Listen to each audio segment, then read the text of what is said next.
It is 10:04, so we'll get started. Hi everybody. I'm Elise Frelichardi.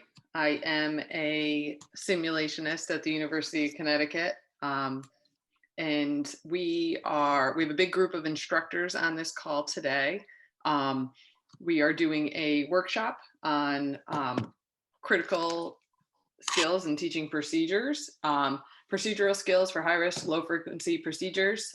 It's a Sim Academy sponsored workshop. And if you guys are in the wrong place, now is the time. But there's not that many pre-cons going on right now. So we have been doing this for a few years now. This workshop was first developed back in 2019. I believe we did it at SAEM, and this same group of people, instructors, we came up with this session because teaching procedures is so much more complicated than just, passing along your skills at doing the procedure, especially when you're doing it in the simulation center. So we really wanted to take an evidence-based approach to teaching procedures and gather all the information, put it together for our learners, and really pass along the tricks of the trade that we've learned over the years.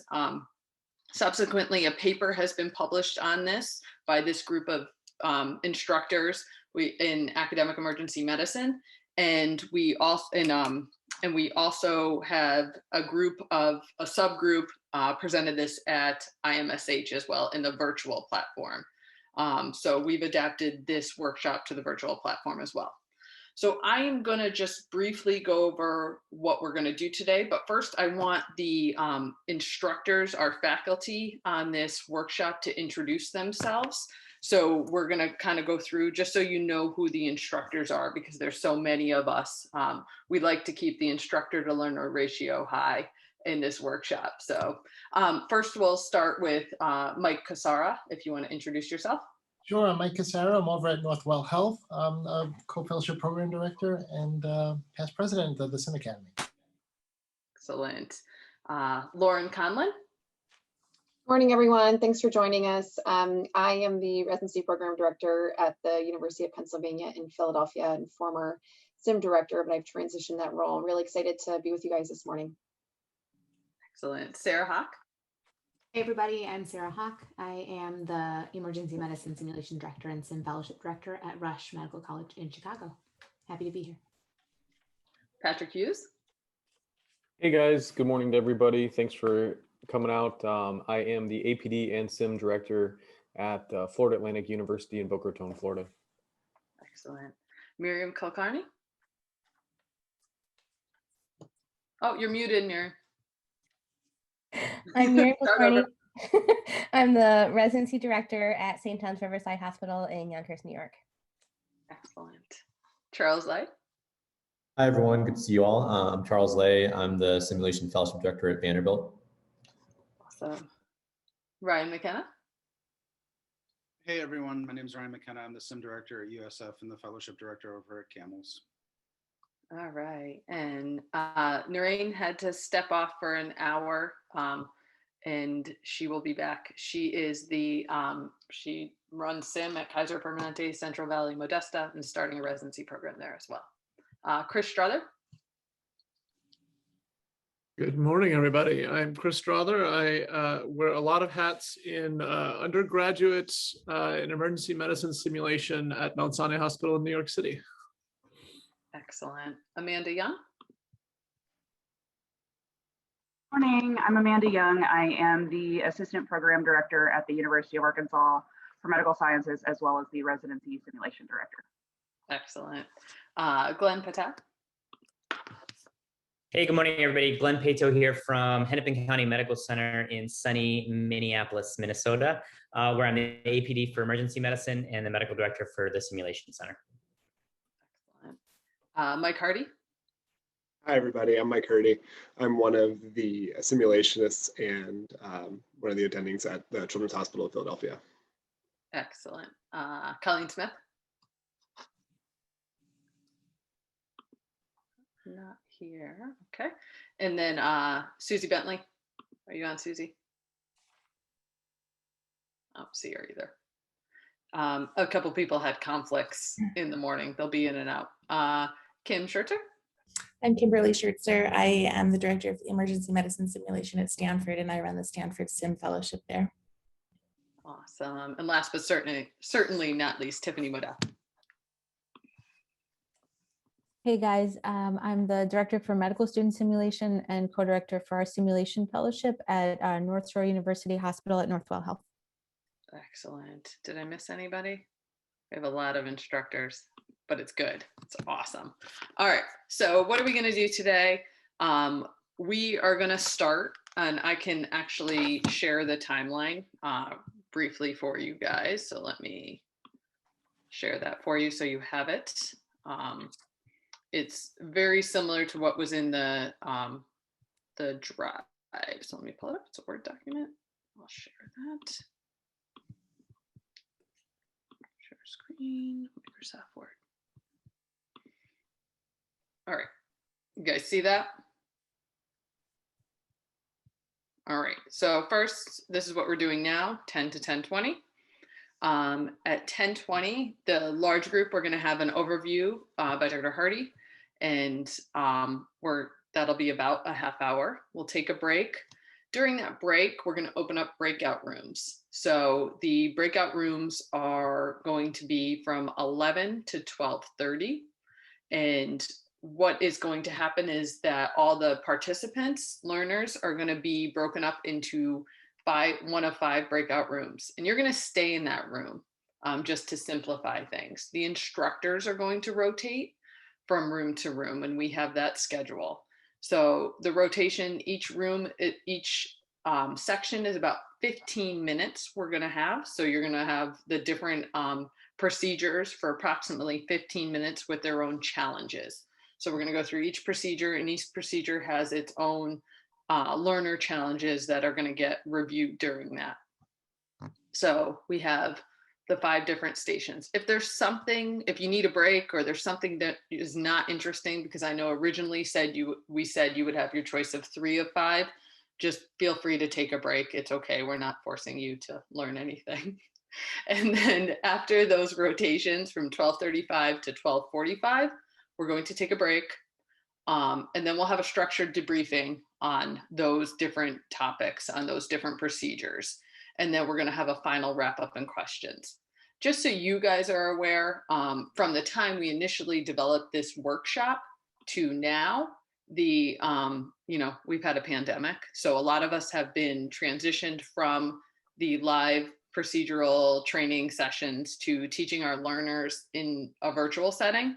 So some of the breakout sessions and the debrief at the end is going to discuss how we've transitioned our procedural training of our students, our residents, our faculty, learners to that virtual setting. So hopefully you'll get some insights there as to how we've been doing it. And then you guys can share with us how you've been doing it at your shops, because I think it's a transition for us all that hopefully is getting better. Yep, Mike Casara pasted in the article there. I am gonna paste in the handout. I distributed it to the email that went out last night of all the participants here, but the handout was developed as kind of for your use during this session. It describes the underlying theory of what we're talking about, because there is a lot of theory in these procedures. So this procedural training. So I'll paste in that link in just a second. And then as we move along, so it's 10:13, Mike Hardy, you can take the reins. Does anybody have any questions about the day and how it's going to go?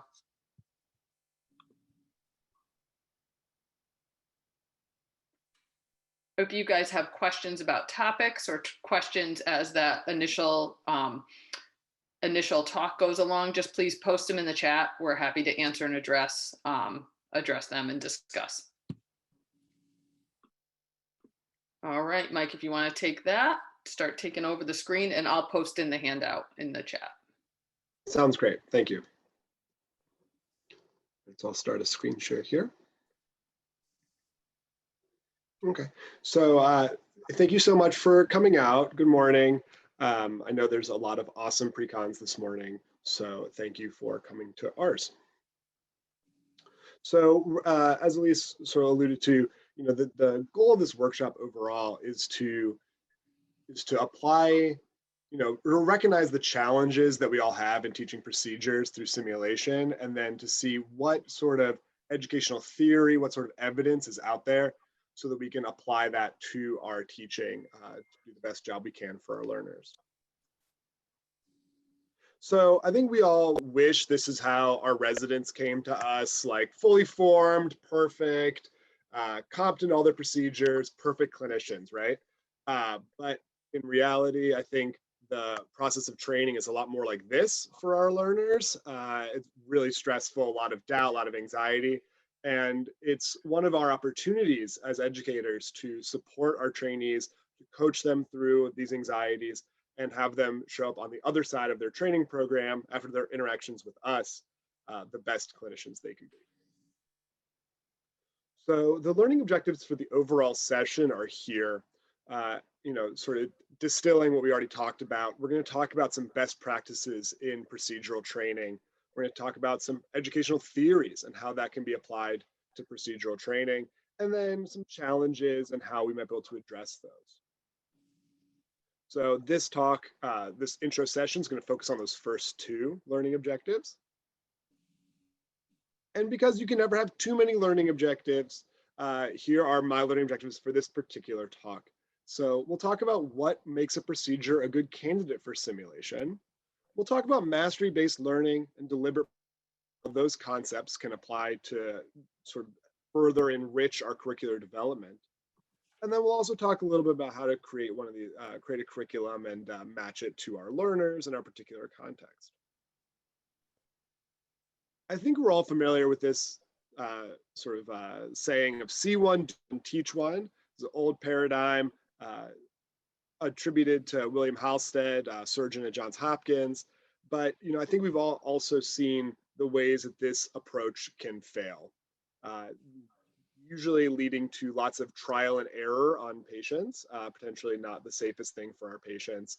And so that's been mostly replaced with this new paradigm of see one, practice many, then do one. And it's our job to, let's talk about that practice many today. So when it comes to procedure-based simulation education, here is a 6-step plan that I found was published in Academic Medicine in 2015. I think it's a great conceptual framework for going through this process, and something that you all can take home with you when you are looking at developing your own simulation curricula. Now we're going to go through all 6 steps, but this talk will focus primarily on the practice and prove steps, because that's primarily where the simulation is actually going to take place. Now, throughout the talk, as we're describing this process, I put in some potential questions or challenges that may come up in your mind, and those are the topics that will be mentioned further in the breakout rooms. And just to further clarify the role of the breakout rooms, the role of the procedure that's listed for the title of the room, the goal is less to teach you how to teach that particular procedure, but to use that as a sort of prototype or like an example that you can then, as a way of explaining these challenges, making it concrete, to then let you overcome those same challenges no matter what the procedure is. All right, so what makes a good candidate for simulation? So here I've got a graph with the prevalence or frequency of the procedure on the y-axis and the acuity on the x-axis. So for, I'm a pediatrician, so I had to put some pediatric emergency medicine in here. And so nursemaid's elbow reduction is something that is, relatively common, but it is something that is not very high acuity. You definitely, if this is something you haven't seen in a little while, it's definitely something where you can take the time, look at a YouTube video, remind yourself online of how to do this before you step into the room. Something like suturing, also very common. I would say slightly higher acuity in that it's not something where you can, take a bite and step back, watch a YouTube video, figure out if that was the right stitch to use. and then resume your procedure. You kind of have to have a certain level of comfort before you start going, and there's a high role of muscle memory in this. Now, something like the Epley maneuver, that is, at least for me, very low prevalence, and it's low acuity as well. Something, again, you can YouTube and try and figure out. Meanwhile, precipitous labor, something that hopefully doesn't happen all too often, but is certainly high acuity, something that you have to have some level of familiarity with when it happens, because you're not necessarily going to be able to brush up on it another way. So what makes a good candidate for simulation? These procedures that are sometimes referred to as halo procedures, or high acuity, low occurrence. So things that are relatively rare, but when they do happen, there's a component of muscle memory or familiarity that goes a long way towards doing that procedure in the best way. And this is simulation's really important in this, because it gives that opportunity of repeated exposure to something that may take otherwise years of clinical practice to gain the number of repetitions that you could otherwise get in an afternoon of simulation, and gets you prepared for those situations. All right, so we're going to go through that 6-step plan step by step. So the first step is learning about the procedure. Before you can learn to do a procedure, you need to understand what the procedure is. And this doesn't have to happen during your simulation session. A lot of this can be done before they start. And so that can be something like a lecture, an e-learning module. Potentially you can do it sort of right before you do the procedure. And in general, things you want to cover here are, what is the procedure?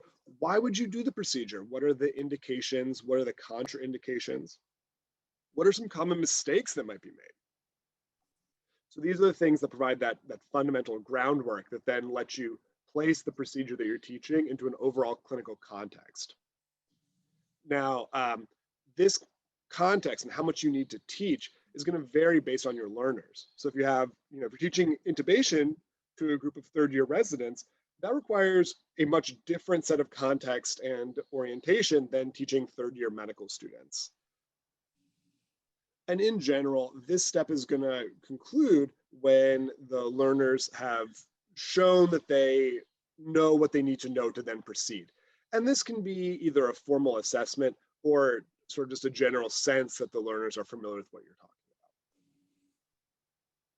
So our next step, seeing the procedure. So in general, what you want to do here is show the procedure to your learners so then they can help to visualize what they need to do.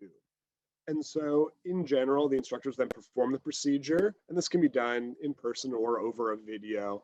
And one thing that's particularly helpful is to take a procedure and break it into smaller, discrete steps, labeling those steps as you perform the procedure. And then that also potentially allows your learner to repeat the steps back to you when they're doing their practice themselves. And this step ends once it's been seen. It's a pretty straightforward step in the process. Now, as far as what challenges you might foresee in this, you're showing the learners how to do the procedure, but what if you've never done the procedure and you're sort of learning off the simulator yourself, or you're using the simulator for the first time? That is something we'll talk about in one of the breakout rooms. So as an example of this, I hope we're all pretty proficient in the skill of tying our shoes. But if you're teaching that skill to a child, you can't just show the child tying your shoes at real speed and have them expect to learn how to do the procedure. And so what you do is you break that procedure of tying your shoes into discrete steps that the child can then repeat back to you or perform themselves. So it's an example, a pretty simple example of taking a seemingly impossibly complex procedure to a young child and breaking into steps that they can accomplish. And this is the same thing we can do for our medical procedures. Step 3, practice. So again, this is where we're going to focus most of our time. Our goals here are to develop those skills, that muscle memory, that familiarity with the procedure, and so we can actually develop some degree of competency. We'll do this by performing the procedure on a simulator. That's very vague on purpose because there are a lot of ways to do this. And we'll talk about some of them as we go on. And this step ends once the skills have been acquired, or the learner believes the skills have been acquired, and they would like to be sort of tested or to get feedback on their performance. So in general, so I mentioned simulation is a good way of getting this practice. But why? Like, why go through all the effort? It's expensive, takes a lot of time. You know, I mean, hopefully you guys are all motivated to sim. That's why you're here at this pre-con. But just a reminder that simulation is a safe space for our learners. And that's why that concept of psychological safety is so important. This is an opportunity for our learners to make mistakes, to try things they've never tried before, to do things they've done before in a new way, in a way that's safe, that allows them to experiment and you know, without harming a patient. And so it's our job to help create that sense of safety so that our learners feel like they can practice without risk of retribution, overly negative feedback, things like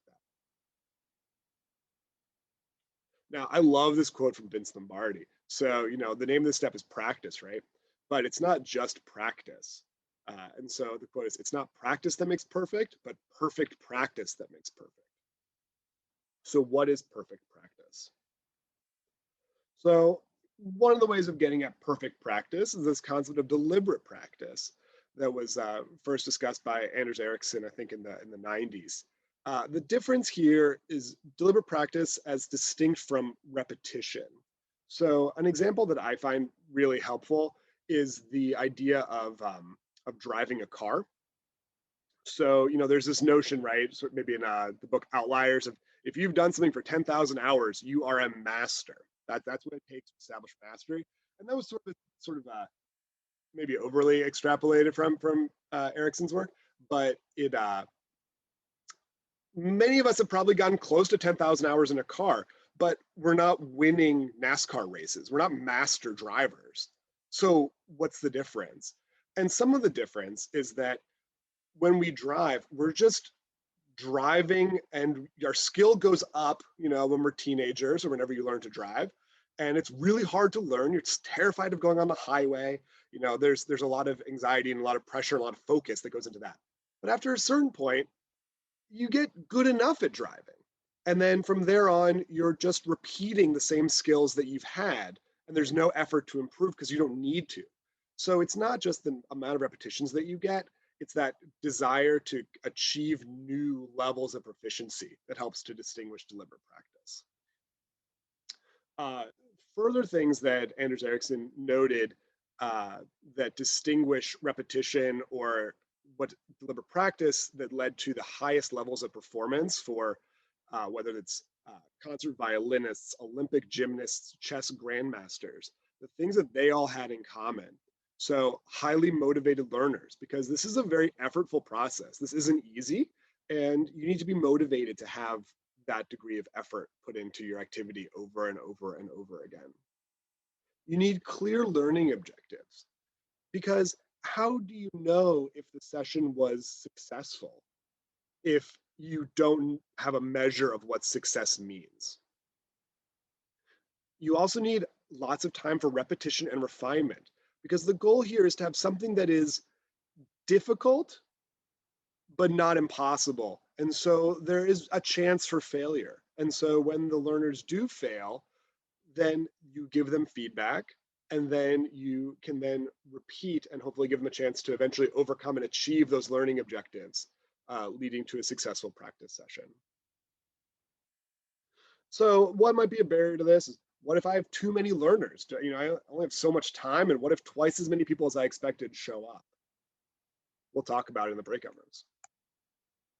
So this is not what deliberate practice looks like, right? There's no focus here, there's no attention, lots of distraction, and maybe looks like a pretty bad outcome for this patient. Like, they look pretty uncomfortable. Meanwhile, this child looks like maybe they're practicing some deliberate practice. There's an intense focus. They're definitely working hard at this. You can imagine this child is getting better at their art. So what can we do to encourage deliberate practice in our simulation sessions? So we can choose a method of simulating the procedure that is going to encourage buy-in from our learners. It's going to raise that level of motivation. Now, fidelity is a concept that's raised often in simulation, but the fidelity of your procedure is going to, of your simulator is going to change based on your procedure. And it's not always going to be immediately straightforward what the best method of simulation is. Now, establish your clear learning objectives because that's how what's going to guide success. It's what's going to guide your learner outcomes. And then give lots of feedback and repeat. And so this formative feedback, this gentle feedback that's designed to guide improvement in performance actually does lead to improvement on subsequent attempts. And there are lots of options for how to do this that you can choose from based on the context, maybe learner to instructor ratios, or even the severity of the mistake that's made. You can let them finish, observe the mistake, and then wait for them to complete the procedure before you give the feedback. You can recognize the mistake was made, call a timeout, explain the mistake, give feedback, and allow them to repeat from the start of the procedure. Or you can look over their shoulder and sort of, discuss in real time what feedback, what improvements they can make. So two things that may come up is, you said get a model that encourages people to buy in. Well, what if, I got the best model I can, but I'm worried my learners won't like it. It's, it's low tech, I made it at home. Another, issue you may have is, do lots of repetition, right? That's how we improve. And so what if your model only allows for a few uses, like, for instance, like a pig trachea for doing a crike, right? You can't do that, 12 times. And so what might you do in that situation? Again, things we'll discuss in the breakout rooms. Step 4, once you've practiced the procedure, it's on to proving your competency.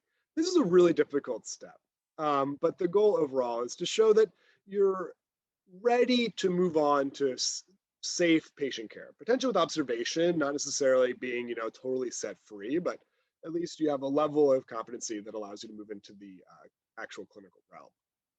This is done with various assessments, and we'll talk about that in a second. And the step ends when the learner passes. So how do you assess? So how do you tell how good someone is? How good is good enough? These are difficult questions. And unfortunately, there's not a very straightforward answer for all of this, but here are some ideas. So you can use a checklist, particularly if there are parts of your procedure that are essential to be performed. And so you can say what things need to happen for this procedure to be successful and see if the learner achieved those goals or not. Now, the advantage of this, it's relatively easy to make one of these checklists. It's easy to fill out. You can create your checklist, hand it out to multiple instructors, and hopefully have some similarity between all of the learner experiences. And also, it's really easy to give feedback. You can say, here are the things that you missed, do those next time.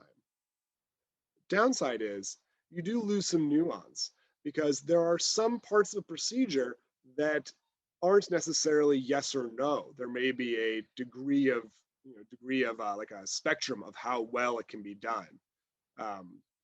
For instance, like informed consent obtained prior to procedure. Yeah, like they said yes, so that's a yeah, they did it. But I think we all know there's different levels of informed consent maybe, and there's different skill levels at discussing the procedure. That sort of part of the procedure might lend itself better to a global rating scale. So on a scale of 0 to 10, how well was something done? And this gives, good feedback on where the trainee is progressing. Now, the downside is it's really hard to make one of these. And so, how good is good enough? So is a 6 out of 10 good enough? 5 out of 10? Do you have to be 10 out of 10? I don't know. Depends on what part of the procedure you're rating. Now, one opportunity here is to, a hybrid approach is what I was going for. So you can combine the two. So you can have a checklist for the essential parts of the procedure and then have a rating scale for parts that are a little more nuanced, allowing for a more rich assessment and discussion afterwards. So in terms of the challenge here, so I fully admit to sort of stepping around the how do you actually assess someone's competency, because it is really difficult. But what if you need to determine competency? What if that is your entire goal for the simulation? We'll talk about methods of that in one of the breakout rooms. So another way of performing assessment is this concept of mastery-based learning. Now, the overall goal here is to make sure that all of your learners end the session at a certain level of competency. And this involves deliberate practice. We'll talk about how in just a minute. And the idea here is that you create multiple learning modules that end up increasing in difficulty, and the learners only advance when they've achieved proficiency in that particular, like the previous module. So, maybe there's a very straightforward intubation, and once you demonstrate competency with that, you can then move on to the more difficult airway. The challenge here is that, if it takes one learner a long time to demonstrate competency with that simple intubation, then it may take them longer to progress to being good at the difficult airways. And so whereas someone else might breeze through the whole curriculum, doing one try at each thing if they're just like an all-star. So your time per learner is hard to estimate. But the benefit of this is that at the end of your curriculum, ideally all of your learners will have demonstrated sort of your minimum passing standard. So we talked about learning modules increasing in difficulty being part of this. But if you want to learn more about how to make your modules more difficult, that's one of the topics that we'll discuss in the breakout rooms. So here's a figure from a paper that was looking at training internal medicine interns in lumbar puncture. And this is a demonstration of the concept of mastery-based learning. So on the leftmost column, those are the interns sort of pre-test and how they performed on a checklist for performing a lumbar puncture. You can see a wide variation in scores, with actually only one intern having met the minimal passing standard of 85% on the checklist. On the far right are neurology residents given the same assessment, and you can see that same wide variety in scores. In the middle column, this is the intern's results after going through a mastery-based training program where they ultimately were taught through more and more difficult aspects of the procedure to then perform the full checklist, and they were only allowed to finish the simulation session when they had demonstrated passing. So ultimately, everyone passes, just takes some people longer. Now, I think a valid criticism of this, right, is you can see that, huge chunk of the interns end up being 100% on the checklist, but this is only as useful as the checklist itself. And so, this really serves more to demonstrate the concept of mastery-based learning, that everyone moves above the passing standard by the end of the session. And it just further reinforces the importance of creating, being very thoughtful when constructing your checklists, because that's what your learners are going to use when they're deciding how effective they are being. So, just a quick sort of interlude here. So on the left side, I think most of us recognize Usain Bolt. We're less familiar with the guy on the right. So the guy on the right is Glenn Mills. That's Usain Bolt's coach. So here's Glenn Mills talking about Usain Bolt. He says he's still not as strong as he could be. And when you say that, he said it basically right after Usain Bolt set 3 world records in Beijing. And so, this is a reminder to me that our role as coaches of supporting our learners, we should be supporting them. We should create that sense of psychological safety. But if we're really doing a good job of establishing that sense of safety, we can also push our learners to achieve their highest levels of excellence. Because they can achieve a lot, and it's not necessarily our job to let's not have low expectations for our learners, because they can often surprise us as long as we're doing so in a supportive manner. The 5th step, so it's actually moving into the clinical arena and providing patient care. And one of the advantages here is this allows exposure to all of the different variations in anatomy, in context, and acuity that exist in the real world and that exist outside of that simulator. Now, in terms of how to do this, I think a common approach is gradual autonomy, where maybe, first or second year residents pass your simulation curriculum, then they can perform the procedure supervised until they have a certain number of supervised procedures, and then eventually they can move on to being performing with real autonomy. In general, you can, if you want to use the same assessment that you used before on the simulator on a patient, that's something you can do as well. Or you can, that's a little more difficult to arrange because of the variety of instructors that might be present on a shift. Now, in general, this step doesn't necessarily really truly end, but when you don't perform the procedure often enough, that can lead to de-skilling. And so how do we address that? This is the last step of this framework. It's maintaining your skills. So the goals here is to prevent that de-skilling. Simulation can be really helpful for this. And it's sort of up to the context of the situation, how you do it. It could be, if you can predict when the procedure is going to happen, or you have time prior to performing the procedure, you can do a just-in-time simulation right before you go perform the procedure on a patient to practice again.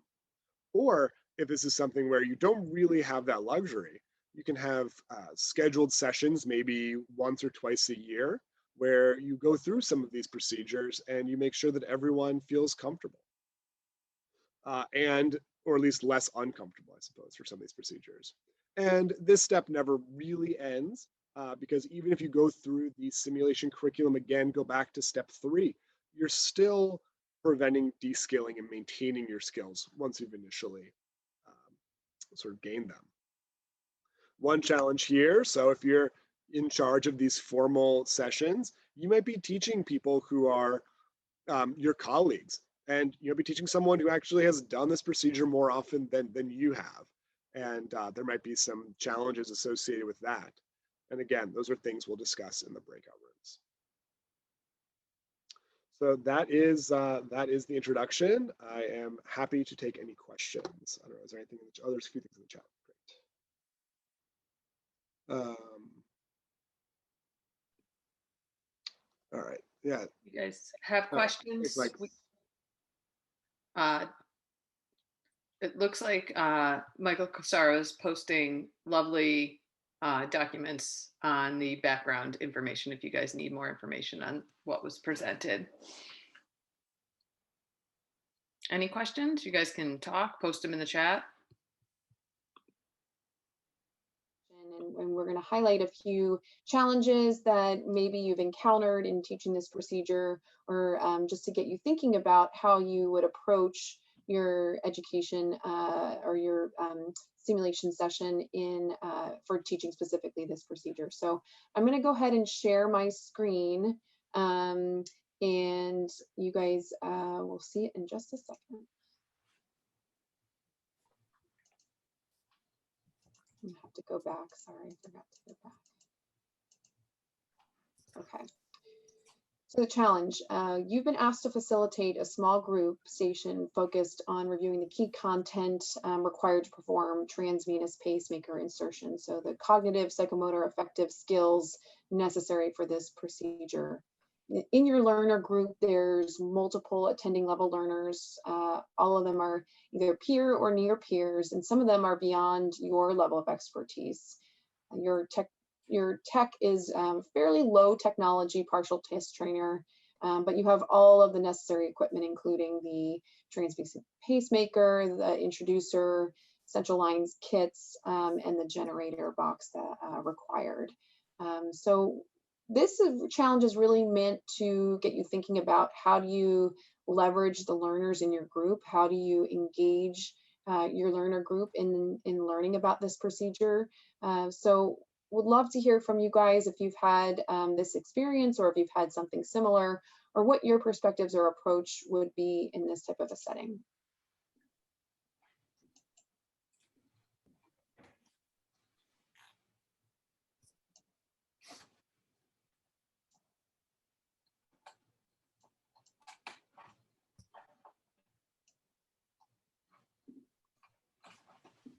And I think if it's not necessarily something that you think about in teaching transvenous pacers and thinking about any sort of procedure, we oftentimes can be tasked with teaching faculty and having faculty with more experience or doing simulations in a different emergency department, either a community or affiliate site where we may not be as familiar with those faculty members, and how do we construct an engaging simulation session for these learners.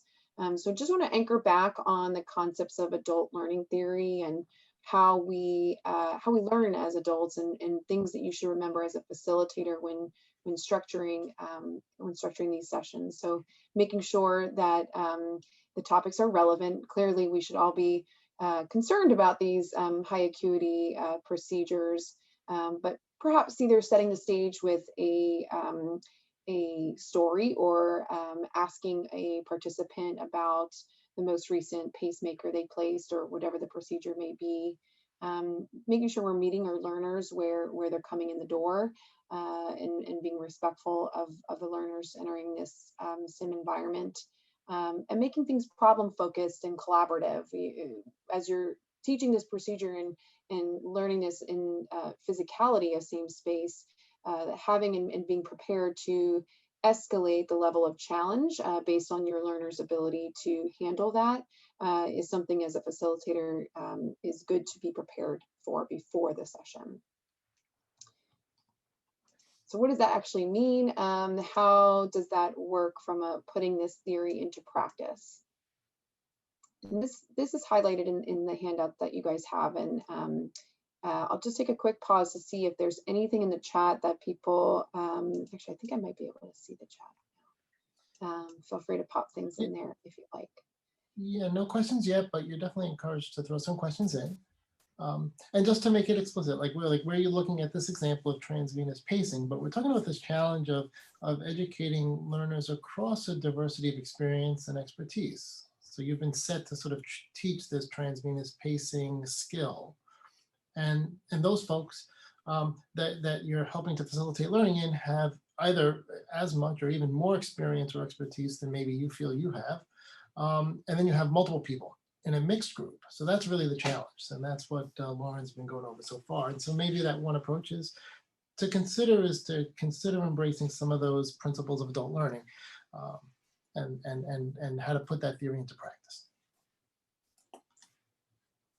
Yeah, I like to ask my learners whether they're residents involved in these simulations or faculty or other co-faculty facilitator of when was the last line that you placed? What was the context of that patient? Or paint me the picture, asking those more specifics. And usually in a group you might have someone, but perhaps if you don't have anyone, you can be prepared with, this really is a procedure that does not happen that often, but when it needs to occur and when you need to actually do this procedure, the importance of having this skill set available to you quickly is important for patient care. So that kind of hits on a few of those top items for putting the theory in practice. Making sure that the topics are relevant and staying, bringing clinical care, bringing that approach in, avoiding some of the specific minutia around some of the procedures, depending on whether you're doing the procedure in a sim lab or in the space that you're in your actual clinical space in situ. Being able to have the information about where all the equipment is, but maybe not utilizing all the time focused on you get the pacer kit in room XYZ and having that information available for later, but not spending too much time focused on that. And then those questions I mentioned about escalating if a learner is disengaged in the sense that they've already done this procedure, they did one last week, either utilizing them as a co-facilitator, sort of giving them that escalation and responsibility. You can also ask questions in a way that challenge you to take the procedure to a higher cognitive load. So perhaps what if a right bundle branch block QRS pattern happens on your EKG? Or what if there's a concern for, if it's not working and there's a concern for a possible dig toxicity? Or how do you navigate transcutaneously pacing plus placing the wire and the timing of that? How has either that happened before? And if it hasn't happened to you, what would you do in that situation? And so these are some excellent principles. Let's see if we can operationalize this a little bit. We threw in the link, you know, a link to the Jamboard, and we're just going to invite you to sort of take a look at this. You can look at this remotely, and then we'll probably reference back to some of the other pieces too. But let's just take that first one. You know, Lauren had been sort of posing this idea that, hey, we're all situated around this table, and let's say there's just one of you, right? Here's the facilitator, that pink person. And then there's all different learners of different levels of experience and education, and you're asked to sort of embrace an adult learner-centered approach to facilitating the station. And so Lauren had mentioned some different strategies. How would you go about kicking off this session to sort of gauge, you know, what's most important in learners? Or how would you go about sort of setting up this session so that we keep interest, because you have a mix of experts and novices and everywhere in between? Any thoughts on this as you're looking at this? This is our field of play. You can see Mike is controlling, he's right next to the pink circle, or red, pink red. The red is the facilitator. So in this case, or in this scenario, you have one facilitator and 6 learners. And the facilitator is a mid-level, maybe more of an early level faculty. And then you have triangles. If they're blue, they're learners, and the blue are the experts. Squares are higher than circles, and circles are the most novice. So where would you encourage people to stand? How would you divide the group or orient the group at the initial onset of this procedure? And feel free to unmute yourself where you can actually grab them yourself and move them. Hi, this is Lila Posa. I wonder if I could make a quick ask a quick question or make a comment, if that's okay. Yeah, I just want to actually take a step back and kind of like, I guess, ask the question of what we are comfortable with as instructors. I think that one of the things that I feel that we are being asked to do is to sort of accept a learning group number or levels that we might not exactly teach our best for or at. So for example, I think that I'm a better instructor for like a maximum, let's say, of 2 or 3 people, and not really for 6. I'm not sure if that's just something that's a personal style. I relate better to my students or what have you, but I wonder if that's come up as a consideration in any of your experiences. Yeah, it's a great question. I think we're all being challenged to I think, get to more learners and to be able to provide this training, and the timing involved for these can sometimes limit or not limit, but make the group sizes larger than maybe we anticipate. I think that there are ways to capitalize on this, and when you're thinking about your ideal of 2 to 3, either combining them in the ways that are not as dependent upon the group size, and dividing them or having them in those 2 to 3 sizes for those that are more important. And so perhaps I'm just going to grab some things on here. Oh wait, I don't know if I can do, yes, I can. Okay. So like perhaps as the facilitator, you may not stand at the head of the bed. You're going to be down here, and you'll take this more expert learner here with the more novice. And this is assuming that you have these different levels, but you could also, if there were 2 novices, have them down here and explore the kit. you want to assess to see how comfortable they are with the central line process in general, but then taking maybe the pacer boxes and the generators and moving them with maybe the 2 squares, or and then you as the facilitator can have your group of 2 to 3, and then you can also go over here and have your 2 to 3, and then you can switch them. So I think that we don't need to work harder, but we need to work smarter, because I think that we'll probably all be asked to increase the number that we're training. And so thinking about leveraging either your facilitators or also the equipment that you have available to you. You know, it's a very interesting point. I'm just going to jump in also. I mean, unfortunately, like many of us do face larger than desired, you know, facilitator learner ratios. Like there's just too many learners that you'll have to encounter. And so, yes, I would totally agree. I would feel much more comfortable in a more intimate, you know, ratio, let's say 2 to 1, or even a 1-to-1 relationship. And just sometimes it's just not set up that way.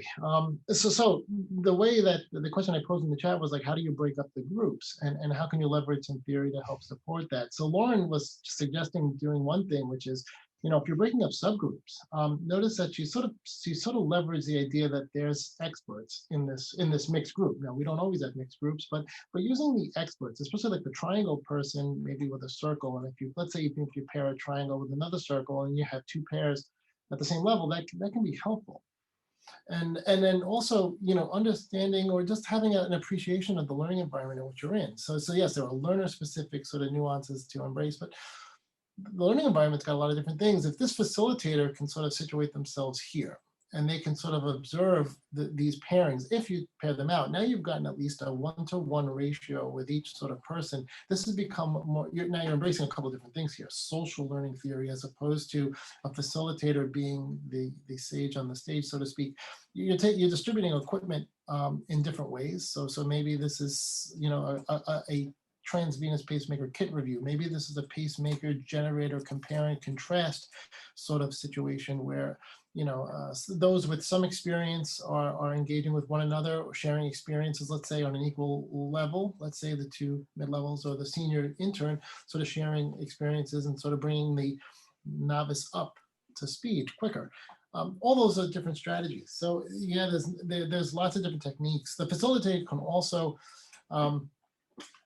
help to make a larger group more intimate by asking questions. Socratic questioning is often helpful and you can run up and down what we call Bloom's taxonomy to ask questions that will be specific to each learner, so you get an intimate moment even though you have a larger group than desired.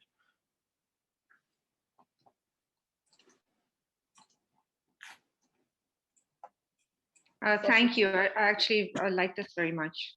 Mm-hmm. In the handout, there's a graphic about the different types of questions. It might not be key to this specific subgroup, but there's lots of questions you could ask.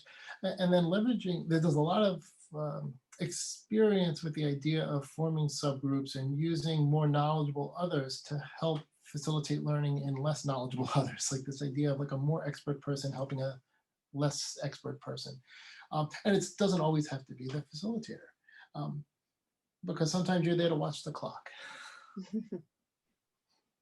Yeah.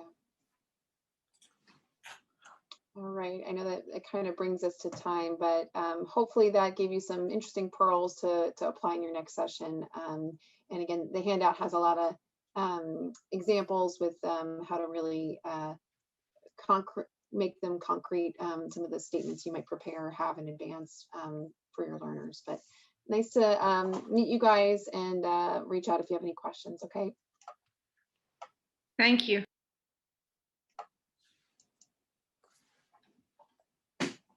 That slide is like my favorite slide. Chasing Mike so I can see. I am always lagging. I am always lagging. No, Sarah Hawk chased us out of our room. We were lagging too, don't worry. Folks here, some of which I think the names look familiar, so I hope I'm not forgetting somebody. We'd love to hear from you guys just in one sentence in a second who you are, because it helps us frame things quite a bit. And we'll have to do it quickly because, you know, limited time and we don't want to spend the whole time on introductions. But what we're going to do is spend a minute talking about a very simple model for what should be a really simple procedure that is actually really scary and we don't do very often. And so we want to be thoughtful about models that we can't use too many times. You know, one of the big challenges with procedural teaching is, you know, I can only do the central line on the mannequin so many times, or the chest tube, or the lateral canthotomy is what we happen to be talking about this time, as opposed to like an airway model that I can intubate over and over and over and over and over again until my students tear the neck out, which they do eventually, and that's fine. But something you can only use once or twice. You know, how do you really have your learners engaged and ready to go and focused to really get the most learning out of what you're doing? And a little bit about the concept of this idea of Socratic teaching, which is question-based teaching and asking questions rather than transferring information directly. But if you don't mind, if I can call on folks and just in a sentence or so, tell us who you are, you know, resident, student, sim director, and sort of how much experience you have in these sort of procedural teaching sessions would be awesome for us. And I'm going to start with Andrea Ray, who's highlighted on my screen at the moment. Oh, no, wait, Andrea's our SAM person. Never mind. I'm going to skip her and go to Rupinder, if you don't mind. Hi, my name is Rupi for short. I am a resident at Central Michigan. I'll be doing ultrasound fellowship next year at Beth Israel in Boston. Thanks for having me. Thanks for being here. Matt Lindgren, please. Hi, I'm a PGY2 at University of Florida in Gainesville and hoping to go into academics after graduation next year. Excellent. Sherry. Hi, I'm Sherry Rudinsky. I'm an emergency medicine and pediatric emergency medicine physician. I'm currently an associate professor at the Uniformed Services University for Military and Emergency Medicine, so do a lot of operational simulation training for the students. Fantastic. Rebecca Leff. Hi, I am finishing medical school this week in Israel, and then I'm heading to Mayo to start EM residency, and I'm interested in SIM and global health, and specifically pediatric emergency medicine and global health teaching. Thanks. Oh, thank you. And Layla? Hi, I'm Lila Poussaw. Chris, we met actually when I was doing my emergency ultrasound fellowship at Mount Sinai, now about 11 years ago, so I'm not sure if you remember me, but we met briefly then. And right now I'm at Jackson Memorial Hospital, the emergency ultrasound director here. And what my challenge is to adapt simulation for emergency ultrasound training. That's what I'm very interested in. Great. I'm going to tell Brett Nelson you said hi then. That tells you how long I've been at Mount Sinai. Then Mohammed is the last one on my list. Yeah, I'm a pediatric emergency physician at Lincoln Medical Center, and I'm a faculty and I do a little bit of everything. And we have met as well. So I love my pediatric folks on this call. I'm Thank you. A pediatrician myself, so near and dear to the heart. So why don't we start with the model or the procedure, just because we think it's pretty cool and worth sharing. And then we'll get a little bit into actually teaching with it. So we're doing lateral canthotomy, and I stumbled upon an article a few years ago from the African Journal of Emergency Medicine that does a pretty low cost, can make it home lateral canthotomy model. If you want to take a look at the article sometime, it does a good job of going through and walking you step by step and how to make these. I've made them several times. They're nice and portable, something you can kind of just sit on the couch and watch TV while you're making. Uses a bunch of different tapes. So you've got foam tape here that kind of simulates the soft tissue, some silk tape that kind of secures it. There's some plastic tape underneath that helps you put it together. You're gonna use a ping pong ball to simulate your eye. Sometimes if you go shopping around Halloween, you can find some that have eyeballs on them to slightly increase your fidelity. And then it's all kind of got a base of just a little Tupperware container that you cut a hole in with some scissors or a scalpel. And then underneath all of it, you're going to have a thick rubber band that's going to simulate your campus. So on this side, you can see it's not been cut there, and it's got the superior and inferior crust there that's going to give a little bit of resistance to increase your fidelity as well when they actually go through and cut it. And you can see they've already cut it on this other side here. These are nice in that you don't truly have a lateral campus. You can do each side, and so at least get 2 uses out of the model to kind of make it stretch a little bit further. But even going through and injecting your anesthetic into your simulated soft tissue and then clamping it for a period of time, then actually going through and cutting the lateral canthus, you've used up what, 2 or 3 minutes to do this procedure, maybe a total of like 5 or 6 if you're doing both sides, and then the model's kind of done, because it does take, you know, 10 plus minutes to put another one together. So not something you're necessarily going to be able to make new ones in real time. So part of our question today is, once you've used up this model and the procedure's done in just a few minutes, what do you do to fill up the rest of your time to keep your learners engaged and continue teaching them? Do you guys have any thoughts about how you would go about doing that, or maybe ways that you've done it before? Yeah, how do you keep your residents from just being like, clip, clip, clip, I'm done, I'm good, thanks, no problems? How do we maximize something like this?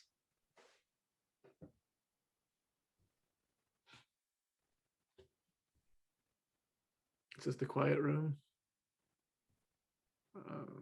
Who's done procedures like this? Who's actually done a lateral canthotomy on a real person? I think this is a time, depending on the learner mix, that you could, ask for, clinical experiences, who maybe of your senior residents or your faculty, junior faculty, or whoever is within your group, who's actually experienced one. Did it go well? Did it not go well? Kind of lessons learned. And maybe they could also speak to the fidelity of the model. Do you think that this actually, was useful, knowing what it's like in real life, I guess? Yeah, what does that do? What do you think what does that do for your learners when they get to telling stories about who's actually done it and what worked and what didn't work? How does that help the rest of the room? I think it's useful in trying to make it a useful exercise for everyone. And I think it's necessary context and buy-in for those most junior learners who, maybe are just going through the steps or really don't have any context to apply this procedure. And so I think it adds that emotional content that maybe will facilitate their learning and their retention long-term. Yeah, you're 100% right. Oh, go ahead, Kimberly. I think the point that Sherry's making can't be understated or overstated enough, that it's really about bringing something that's so low fidelity and really making it seem like it's something that's important to a learner to learn. And so it's excellent a use of your people to elicit your stories, but it's also really helpful to have in your back pocket some other way of bringing it home to them and making it relevant, which in a lot of cases is just a quick YouTube video. You can find usually, if you curate a little bit ahead of time, a 20-30 second clip, or maybe, 1 or 2 minutes worth of here's what it looks like in real life, just so that they realize it is something that we do on people, and I ought to pay attention. Yeah, and I think that what Sherry said that rung true with me is that idea of buy-in, is engagement, right? In sim terms, we call it generalizing, right? So let's take what we've learned here at the table or in the mannequin or in the sim room and generalize it to our patients we're going to see in the future. And that really helps the learner sort of engage in a way that, like, oh yes, this is a real patient we're talking about here. It's not just playing with the mannequin day. It's going to be an actual human at some point that I need to own this on. And so really getting that buy-in and, storytelling like that really makes it like, oh, if Resident Joe did it, then I may have to do it sometime too, right? This does actually happen. Or if nobody's done it before, you can use that same point, right? Like, if this is so rare that we better really focus today, because this is your only opportunity to practice this before the person who comes in is going to lose an eye if you don't do it right. Really getting that buy-in and engagement. What other kind of things might someone do? Let's spend a minute actually on this idea of questioning. Like, how do we create that story, right? So up front, generalizing, watching a video, seeing what it really looks like, making it real for them. How about sort of during and around the procedure itself when you're practicing it? This idea of questions. What have people experienced that's worked well there?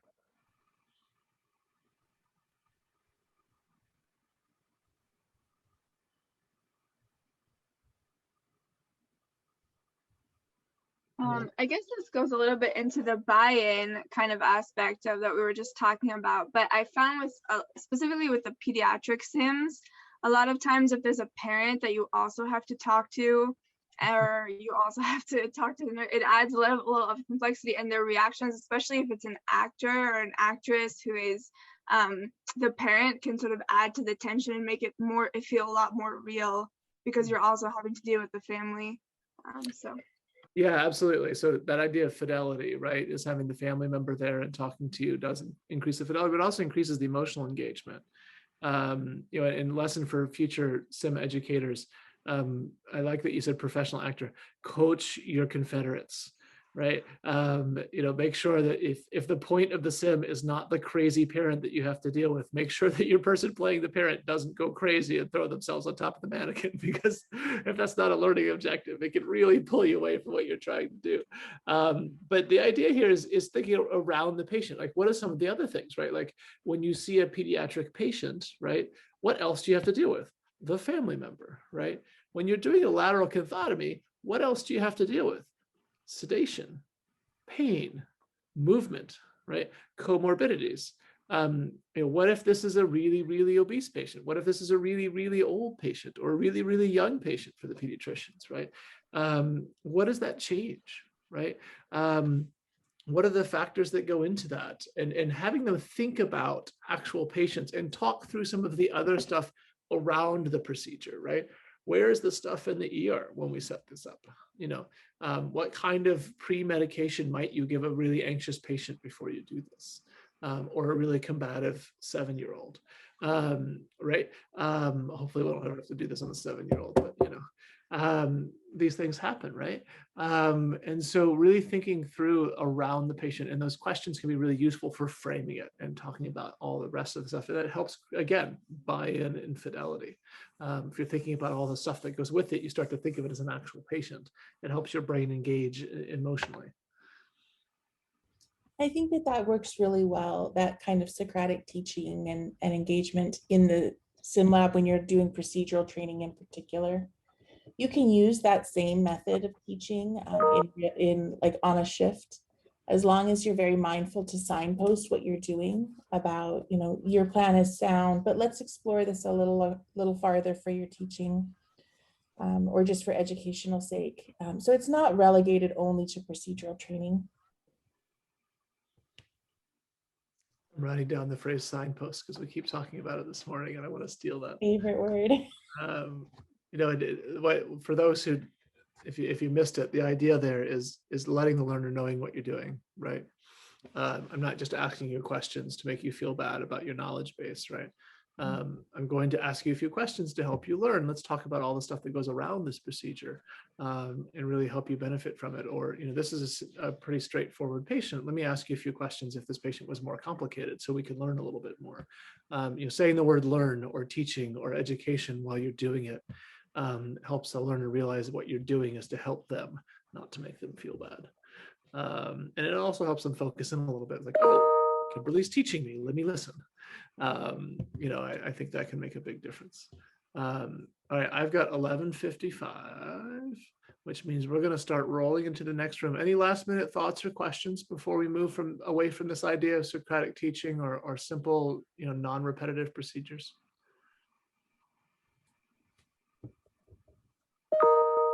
Awesome. So nice to meet all of you, or see or hear some of you again.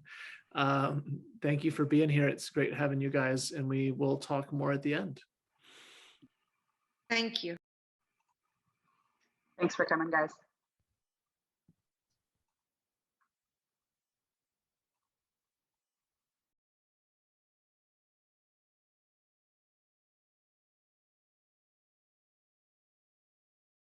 Hey, everybody.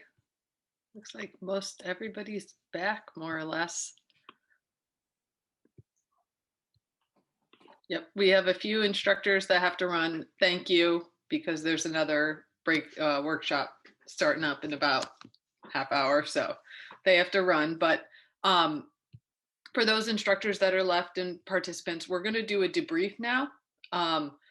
I ducked into every single breakout room and kind of watched. It's just amazing. I hope everybody got a lot out of them because I thought they were pretty fantastic. So we're going to do a structured debrief. All of the instructors, please chime in. I don't want to hear my voice a lot anymore. So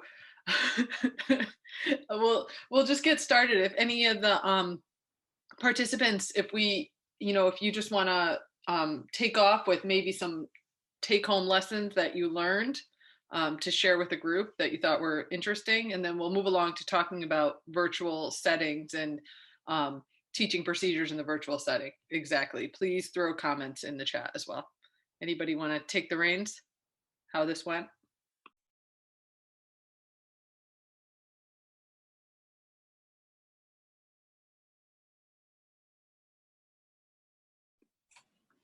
Absolutely. Psychological fidelity is really important, right? So it changes, it's a game changer when you're running a simulation and the team is invested, right? Versus I had a group the other day that was just giggling their way through it, and it took so much away from the session in general. And that's also part of what we do, right? We have to train our learners a bit to be in the moment and be true to what's going on. So absolutely. And there's a difference between running a procedure in a very safe setting where you take your time versus your shaky hand at the bedside when you're doing the thoracotomy. If I could take off on the psychological fidelity for just a second, your comment about giggling learners made me laugh a little bit, because my faculty are the best example of learners laughing and joking during a simulation. And it's a high fidelity sim usually that is happening. And I consider it a success if they stop joking and laughing when the patient crashes. Pay attention to the patient for long enough to fix the patient, and then go back to it at the end. That moment of focus is all I care about when I've got faculty in there. And I don't know if anybody shares this experience as well, because as long as they have that moment of intense focus on what actually is happening with the patient, that's really the goal, is to have them take that psychological fidelity of a crashing patient and experience that section. And the before and the after is kind of the setup and the cool down. So I thought I would share that because it's a challenge for me. And the first couple of times it happened, I was like, why are they laughing? This is sim. And then they really got real quiet during the critical part of the procedure. So.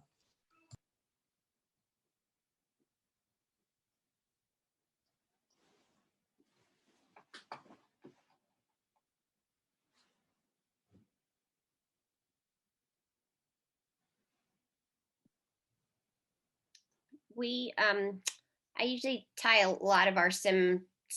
We kind of break it down into there's a case that we do oral board style, and then we do a hands-on station after, where people can just practice. And the case will be usually serious, and we kind of sometimes take people through different stages where we'll pause in a certain part of the case, and but everyone's pretty serious during that, and that sets the stage and is the context for the hands-on skill. And then during the hands-on skill, it's a little bit more laid back. Everyone's kind of like gets to practice and talk and give each other tips and joke around while they're waiting for their turn. And then I think it's a little bit of a better kind of mix where people have a little bit of a chance to do both, but at least the context kind of sets the bar at the beginning for the focused learning, and then they have kind of a moment after.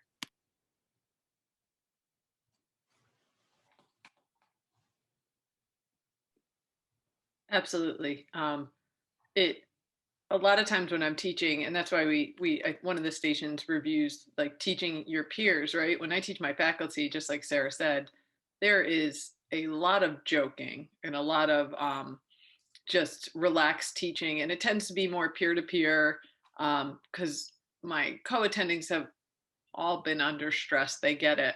I find it more problematic when it's my residents and they haven't been in that situation of that level of stress, or my medical students. And that's when it's kind of reining in that laughter and making it more psychologically like true, more fidelity there. Yeah, I'd say that's one of the strengths of social learning in my experience, is to sort of diffuse the pressure of the moment, or the complexity of the skill, and then sometimes just to lighten it up is a great technique.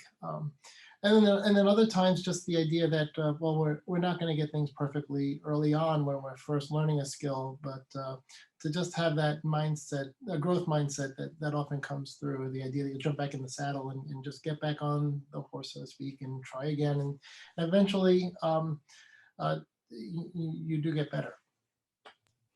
The other thing is there are a lot of residents in the group today, and I think, you know, as you anticipate teaching your peers in simulation, one of the tips I threw in the chat was, you know, when I recently reviewed this, sometimes I have interns running not usually a procedure station, but like writing a high fidelity sim because they're interested in it.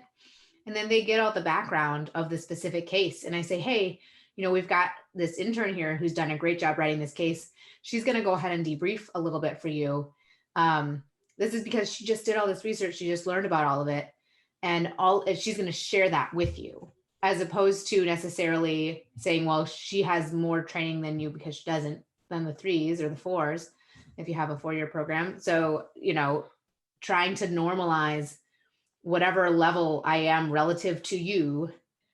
I just was the one that read this thing. And so I'm going to teach you some of the things that I learned, and that's how I can help you.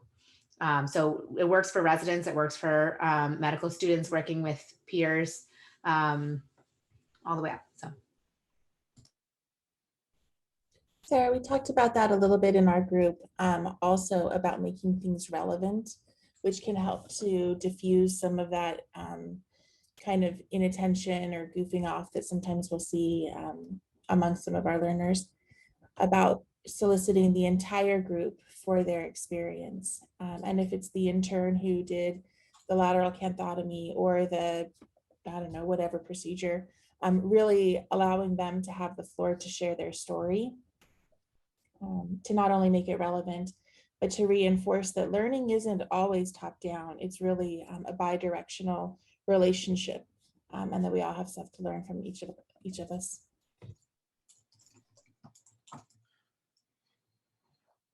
I was going to jump on that point that Kimberly had. You know, there was a theme, 2 themes that I heard. One was that from some of the resident participants that we had in the groups, I heard an overtone of, wow, I wish I was taught like this, which means I guess we still have some work to do in faculty development on the other end. Maybe another comment or thought that came through was this illusion of knowing. At least that's what I call it. It sort of comes from that Make It Stick book. I think by Peter Brown, I think. And anyway, he had said something or wrote something about the idea that sometimes we assume that people know things and we make this tacit sort of assumption. And we might be more apt to do that when you have like more years from residency training. For example, in our group, we talked about the idea of teaching a skill to your chairperson, and one person in the community here actually had to do that as part of their job interview, which I thought was pretty daunting. I would have gotten fired. But nonetheless, just to assume that person as a chair might not actually be the expert at the skill at hand, and you know, might be the resident or the medical student or the junior faculty member who might be the expert at that moment because you've reviewed it, you've done it, you're most up with it. So so the illusion of knowing, and not to fall, you know, victim or to fall maybe into that belief that automatically just because somebody's been doing it longer that they are the one who is all knowing.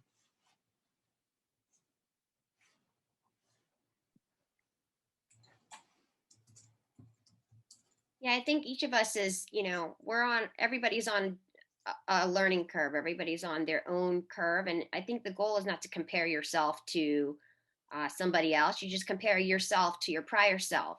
And, you know, you can kind of set that expectation with everyone. Like each of you are at a different level. And hopefully at the end of this session, you're going to be a little bit better of a version of you than you were before.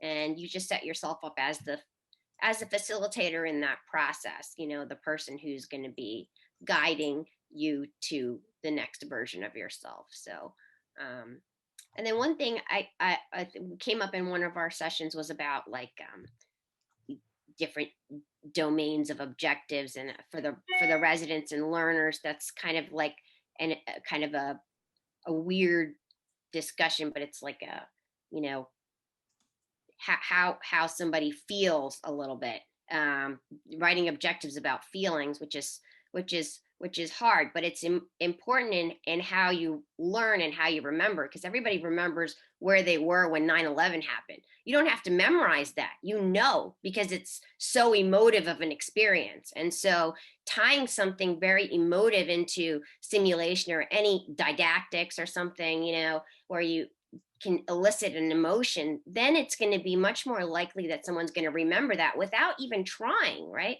So that's why you know, we sort of talk about like how we can be effective teachers. We got to remember the emotions that are involved, and if you can focus on that too, that can really help people learn more effectively. Yeah, I'll jump on that. The emotion has been linked to this meaningful learning. I threw that in the chat. The person that I sort of linked it to was this person, Azabel. And yeah, if you wanted somebody to have learning that really stuck, there has to be some sort of like investment or emotional attachment to it. So I think that's a great point.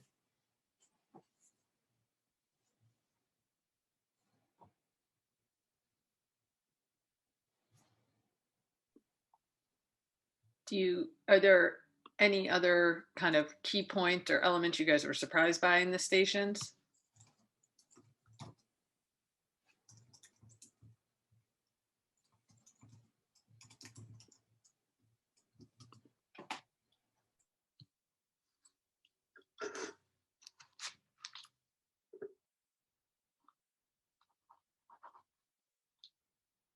All right.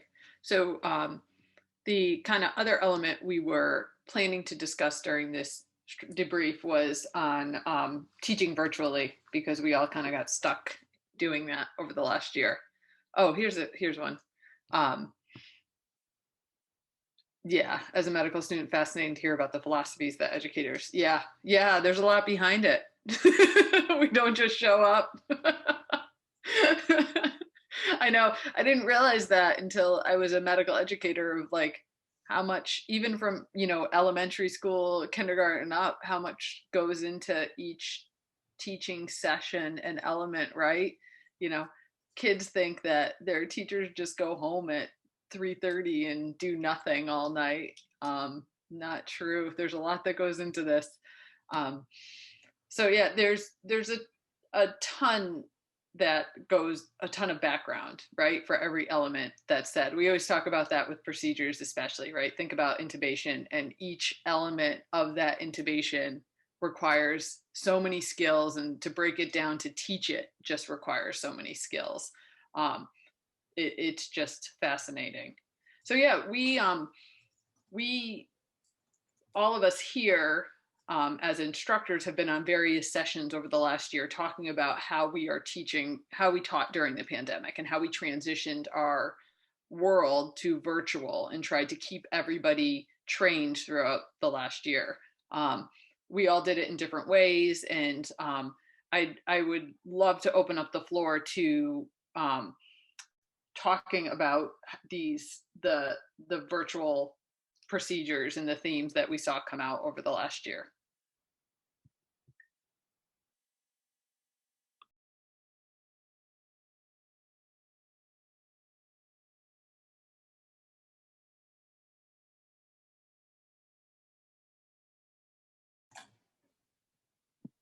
Have anybody, you guys, used the VRR sim room? No. Oh, so I did one virtual sim this year, which was a PEDS themed simulation. All the other ones, I was like, I'm not doing this again. This is awful. We're just gonna do small groups. Everyone's gonna just gear up, and I don't care. So we don't have a sim center as it is. I have to like reserve conference rooms, and everyone's in like these little discrete groups. And so virtually, we've just done the debrief at the end and the sort of intro at the beginning on Zoom, and then everyone's in their discrete groups doing, and then they rotate through. But for the totally virtual one, there was, if you guys could look it up, it's called VR Sim Room, and it's some folks from the University of Toronto created, it's like a Google slide document that everyone shares, and everyone who has the link can edit the room, and the room has all these pictures of like oxygen delivery systems and different Mac blades and everyone kind of manipulates the different pictures to play different roles, and then the instructor can reveal the monitor, the vital signs, and it's sort of like a virtual room that different people can engage on. So it's not like 3D, but at least, and you can't do the same kind of psychomotor skills because you're still doing everything with a mouse, but at the very least, it's you can play the different roles and focus on team management and that kind of thing. So that was a good resource that they came up with. That's fantastic. Yeah, I didn't know about that. Awesome, thank you. Yeah, we transitioned our transition to residency to virtual right in March of 2020.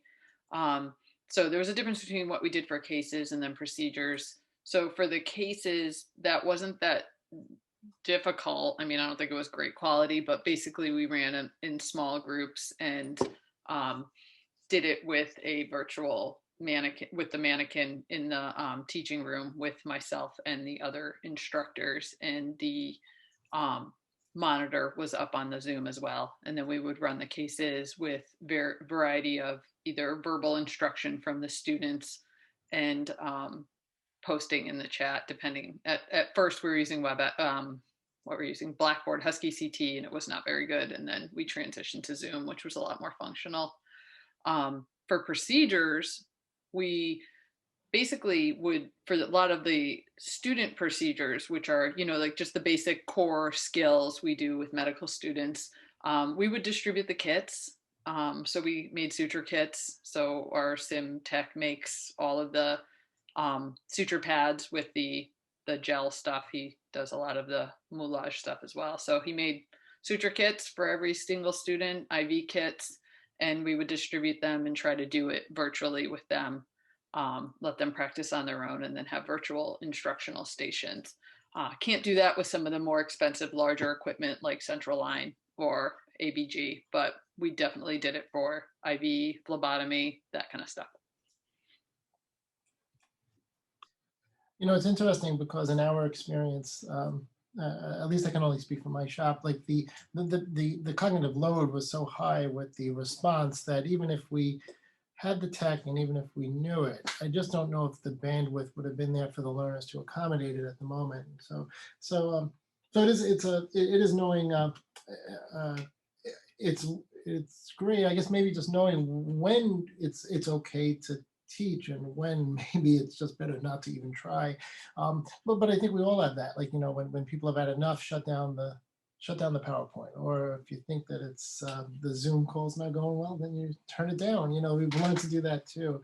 But I think that technology is the future for sure. Like this moment is going to spark lessons learned that, at least in my opinion, I'm like looking forward to seeing. I'm waiting for the holodeck to come up to make that cultural reference, to sort of play in that environment.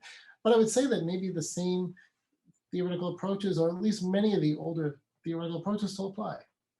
So we won't have to reinvent the how. It's just another tool, being the technology, being the newer tool to sort of facilitating learning.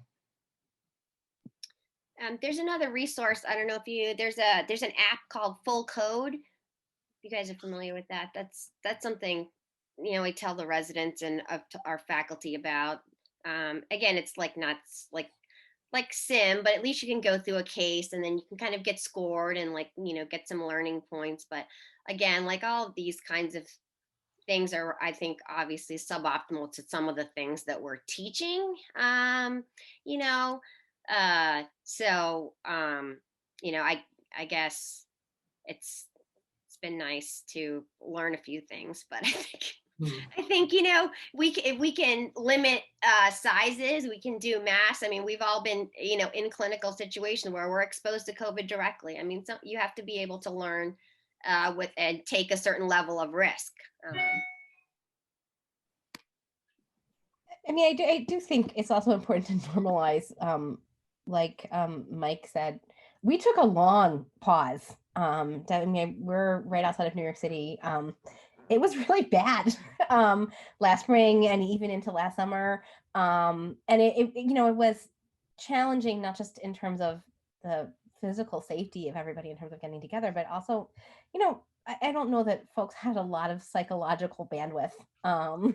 And, you know, my learners who normally do not like kind of passive learning and to be talked at, I think really just kind of wanted to sit there and not have demands made of them for our didactic time. And it was, you know, like protected time for them to just kind of sit there and be spoon fed for a while. And that's what they wanted during that, you know, especially the spring and even into the summer when, you know, it was very hard where we were. And it was, you know, I'm not just the person who does all the sim, but I'm also the program director for our residency because we have a small shop. And so I also had a lot on my plate, just kind of keeping my residency functional. And I didn't have the bandwidth either. So when we started again in the summer, like we did, you know, some small groups and some more active stuff. And, you know, there's certain procedural things that really have to be hands-on. But, you know, I think that's one of the things that I learned during the pandemic is, you know what, sometimes you just have to recognize that all of your residents' psychological bandwidth is used dealing with the clinical situations that they're confronting. And, you know, kind of maybe that's not the time to be doing a sim, especially something really, I mean, that's not the time to say, let's learn about resuscitative hysterotomy. It's just not. Yeah, I agree with you. I think oh, go ahead. Oh no, I saw Mike's comment about a move for Insight 2 with COVID and the plexiglass boxes or the, you know, the plastic, I guess, wraps that people would do. We never got to that point. We actually did a whole sim focused training for intubating and PAPRs. So, you know, in addition to the PPE, so that's what we did more in a small group setting for all of our residents who would be intubating COVID patients from just a safety perspective. We did move more towards Insight 2. I will say that we had one snafu because there was an outbreak or not mass exposure during one of our Insight 2 simulations related to so we had to pause a lot of our Insight 2 for a good 9 months after that. So we were on a pause from that and looked more. We were fortunate that our sim center had the space to allow us to do a small group with cohorts maintaining. So we would do like a full day of sim and maintain the cohorts to 4 and not move rooms. And so we've done that once since then, but we were fortunate to have a large space to do that. That's what we were doing as well. We were just cohorting and keeping the groups to like 5 or less, and everybody wears masks and gloves, and we wipe things down in between the rotating groups, and the faculty same in the same place, but we just had to give them enough time. We just do it in like full sim days every 6 weeks or something, and so all they need transit time to get from each, the rooms are all over the hospital, so We did also a lot of in situ sim. I'm a night shift doc, so my shifts were all at night, and we had a really decreased volume for some of this time. But the staff at night, given that they were a lot more junior, as is usually the case, were very concerned about being prepared for intubations and codes. So we did a series of a number of night shift, like 2 a.m. intubations and codes, and we did them until people were tired of them. And it took several months of doing these night shift codes until people were like, yeah, I don't feel like doing that anymore. So people wore the PPE that they were already wearing at work. So we weren't using any additional PPE, and then we didn't use gowns. We tried patient gowns for a while, and it just looked like one sim, and it just looked ridiculous. So we did not continue with that. But we really, that was kind of the sim that existed for our residents and our nursing for a couple of months there.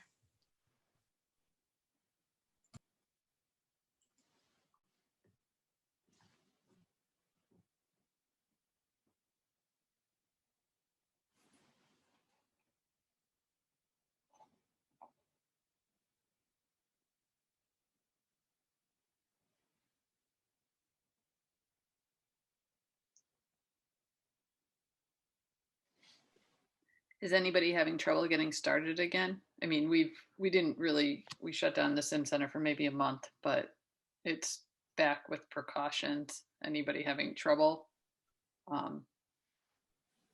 getting their facility to let them teach?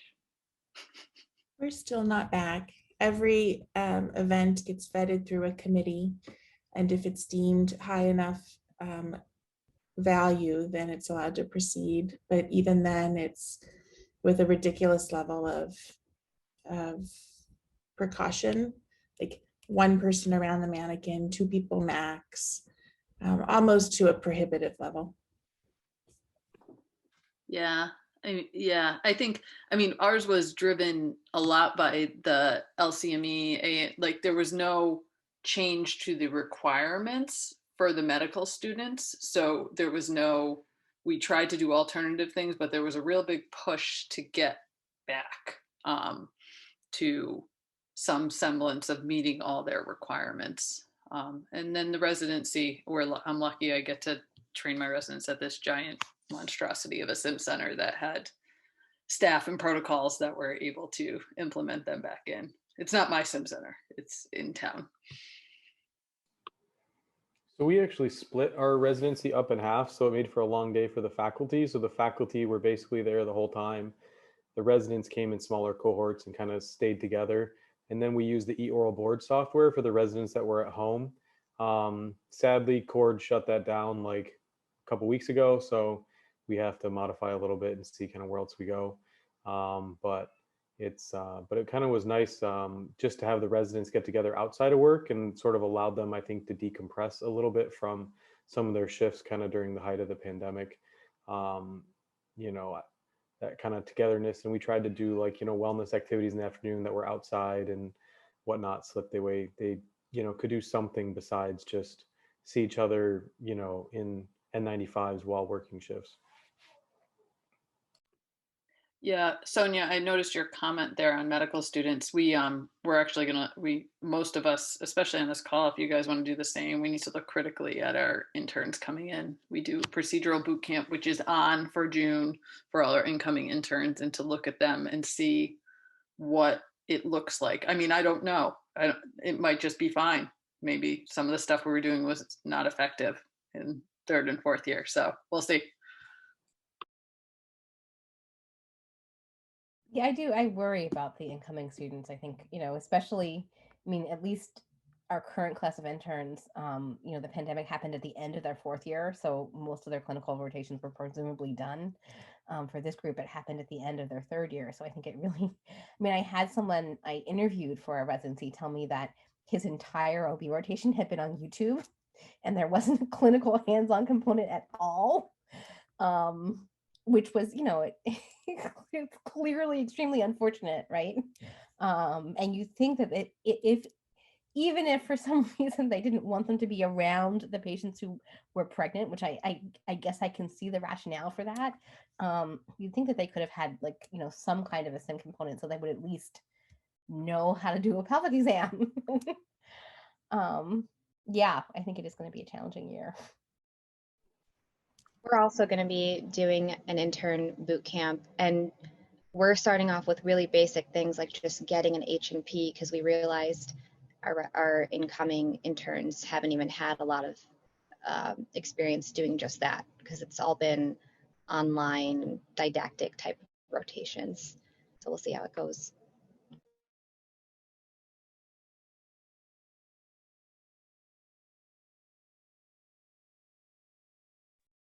Yeah, in a similar vein, we modified our orientation this year to specifically address a lot of these gaps that people may have had in their medical school, MS3 rotations, and like are just making sure everybody comes up to a competent or a proficient level for those skills that they may have missed out on in some of your more basic rotations, just so we can get everybody on a similar footing before diving right in. But it might, be thoughtful to almost reimagine your intern curriculum for simulation, what it might look like for the first few months as they're getting their feet wet in a environment that they might not have been exposed to. And it's been very variable among different medical schools, depending on where they were and at what point they were in what rotation. So some people may have had a great OB experience because they got to rotate, 6 months later than other students from that exact same school. And so it's just been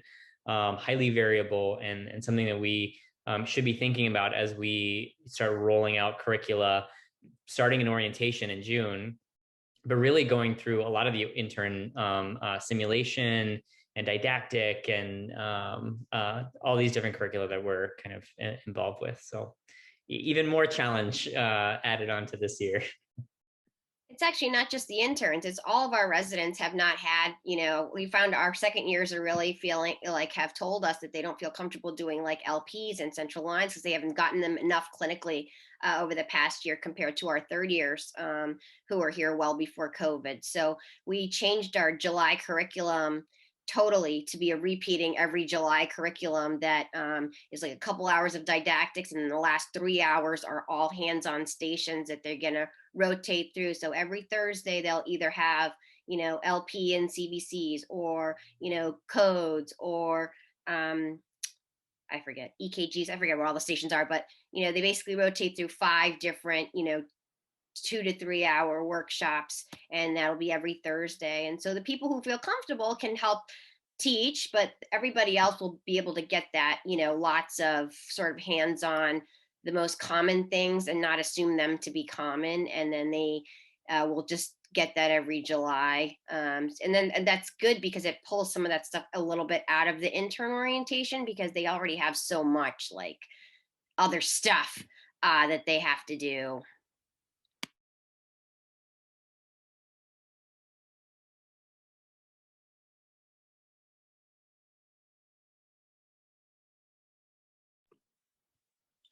Yeah, I think it's going to be our time, Mike and Sim, to really just step it up and shine. Probably the problem is too, I don't know if any of you guys are in this, but I gotta recruit more faculty because these small groups kill me. We now go from doing it Sim 8 times with our 100 students to doing it 16 to 24 times with our 100 students to accommodate the space and the ventilation stuff with our 100% immunized medical school class. But it's rough. It's rough.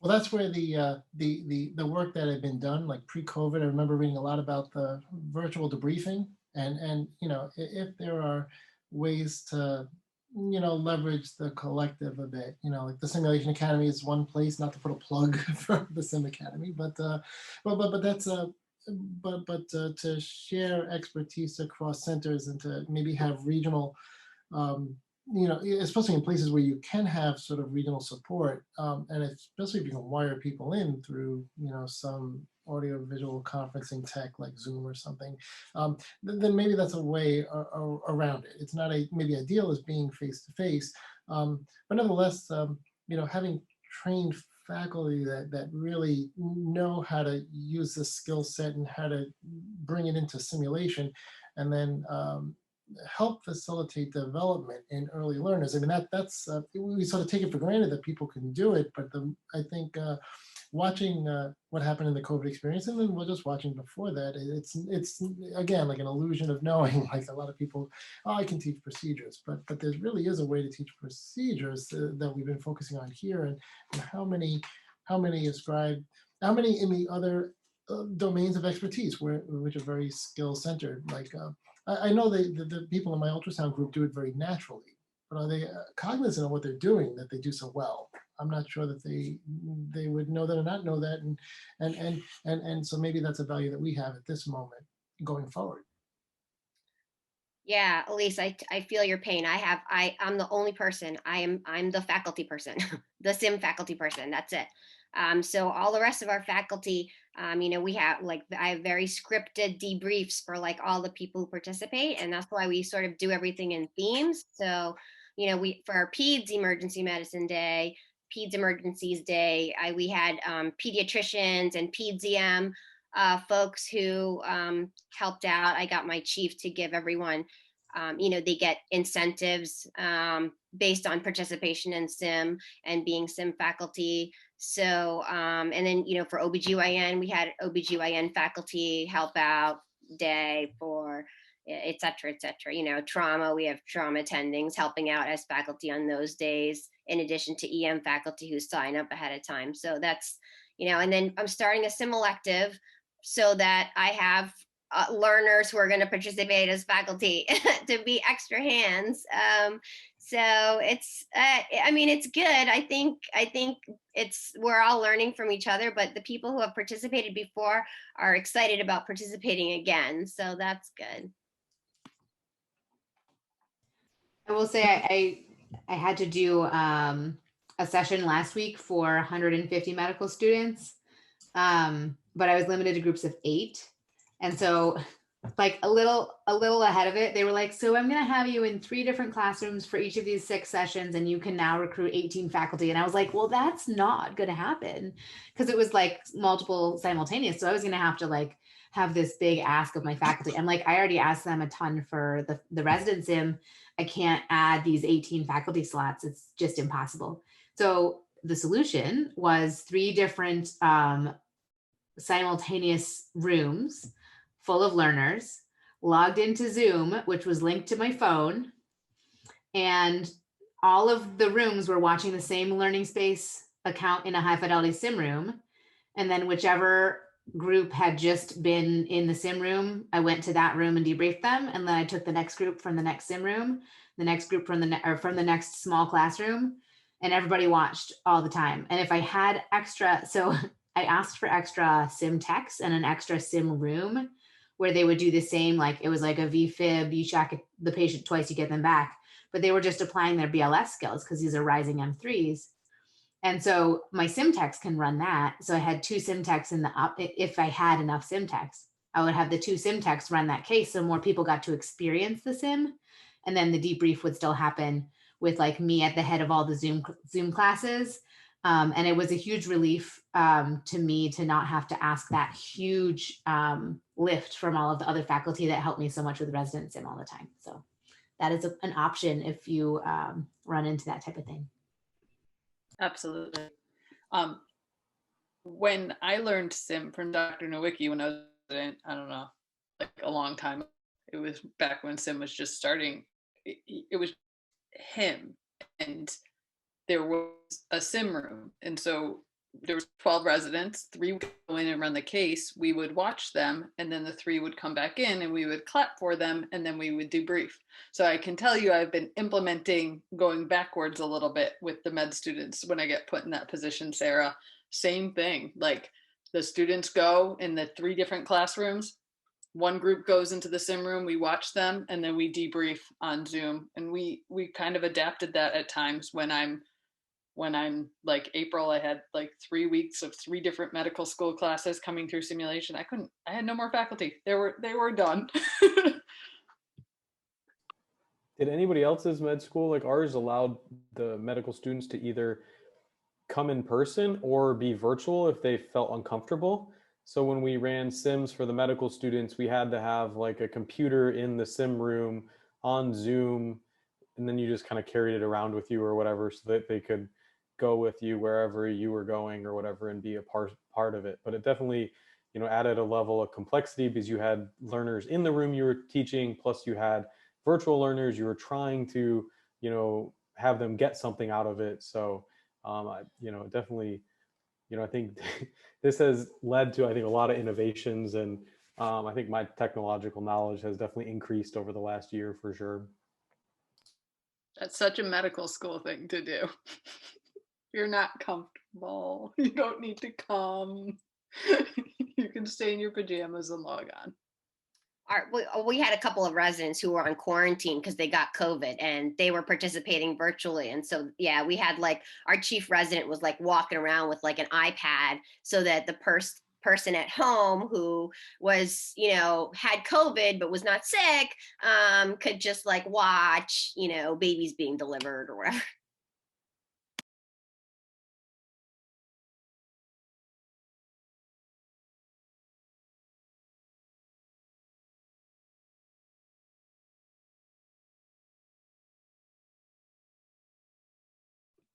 All right, we're getting towards 1:30. Any other kind of outstanding comments, questions, concerns?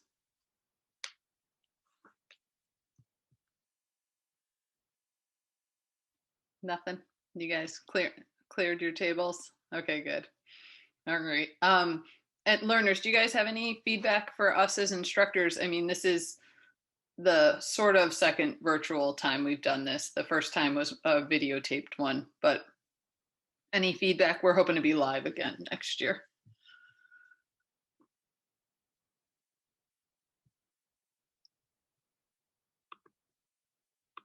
Well, if you want to, you can always email me or any of the other faculty on this feedback if you're more comfortable, and then there will be a survey going out to give us some feedback as well. Any other parting words from instructors, learners? You guys are doing great.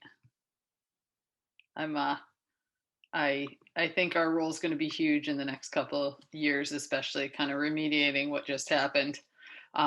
So hang in there, and we'll all work together. Feel free to reach out to any of us because we're always happy to help as you guys need. All right. Thank you guys. Thank you everyone for participating and coming. I know it's long to be on Zoom, so we tried to make it as much movement as possible. Thank you guys. All right. Have a great day. Thank you. Thank you. Thanks, everyone. Bye, everybody.